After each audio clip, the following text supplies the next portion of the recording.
Religious জার্নির কথা যেহেতু বলেছেন, 2012-তে আমার চেঞ্জটা প্রথমটা আসে। আমেরিকার জার্নির ওখানে একটা ছোট্ট ভূমিকা আছে। ক্যাপিটাল বিল্ডিং, যেটা মানে আমাদের সংসদের মতো, ক্যাপিটাল বিল্ডিং এ যখন আমাদেরকে ওরা নিয়ে যায়, আমাদের প্রায় 45 দিন ছিলাম, ওরা আমাদেরকে অনেক এন্টারটেইন করছে, অনেক জায়গায় নিয়ে গেছে। ক্যাপিটাল বিল্ডিংটা আমি যখন দেখি, আমার মধ্যে কিছু ধাক্কা লাগে। সেই ধাক্কা লাগার একটু ব্যাকগ্রাউন্ড আছে। আমার একটা স্টুডেন্ট আমাকে একবার একটা সিডি দেয়, সিডিতে একটা ভিডিও, হ্যাঁ, একটা ডকুমেন্টারি। সে বলে যে ভাই, এই ডকুমেন্টারিটা দেখে তো আমার মাথা নষ্ট হয়ে গেছে, আপনি একটু দেখেন তো এটা, এরা যা বলছে এগুলো কি ঠিক কিনা বা কীরকম। তো আমি দেখছি ডকুমেন্টারি, ও বারবার, আমি প্রথমে খুলে দেখি যে একটু রিলিজিয়াস টাইপের এই সেই। তা আমি, যেহেতু আমি তখন রিলিজিয়ান নিয়ে ইন্টারেস্টেড না খুব একটা, তো আমি ভাবলাম ধুর কি দেখবো, কিন্তু ও আমার বারবার বলছে ভাই দেখছেন কিনা, মিথ্যা তো বলতে পারি না, না দেখে যে দেখছি। তা আমি এখন ওর জন্য দেখলাম, বাট অত গুরুত্ব দিই না, টেনে টেনে টেনে টেনে দেখলাম। দেখে আমার কাছে মনে হলো যে ধুর, এগুলো কি উল্টাপাল্টা কথাবার্তা, বিভিন্ন টিভি বলছে, কিছু ইনফরমেশনে আছে এই সেই, আমার কাছে এটা মানে। তো আমি ওকে বললাম যে আমি দেখছি এগুলা ভুয়া, এগুলা হুদাই। তো এটা হচ্ছে আমার আমেরিকা যাওয়ার আগে। বাট আমেরিকা যখন আমি ক্যাপিটাল বিল্ডিংয়ে যাই, ওখানকার যে স্কাল্পচার্স অ্যান্ড ড্রয়িং, চিত্রকর্ম, এটা দেখে আমার একটা ধাক্কা লাগে যে আমরা মডার্ন আমেরিকাকে যেভাবে চিনি আর ওখানে যে সব মিথিক্যাল জিনিসপত্র আঁকা, আমার কাছে মনে হলো যে এটা তো ঠিক যায় না আমেরিকার সাথে, এরকম জিনিসপত্র কেন।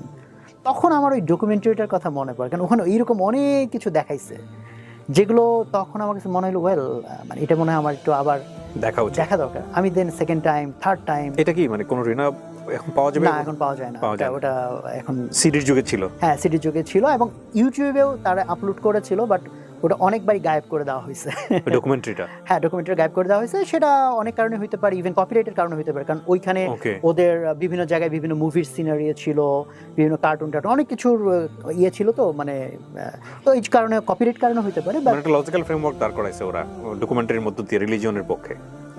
সেটা ঠিক বলা যাবে না, it's a little bit complex, এত সরলীকরণ করা যাবে না।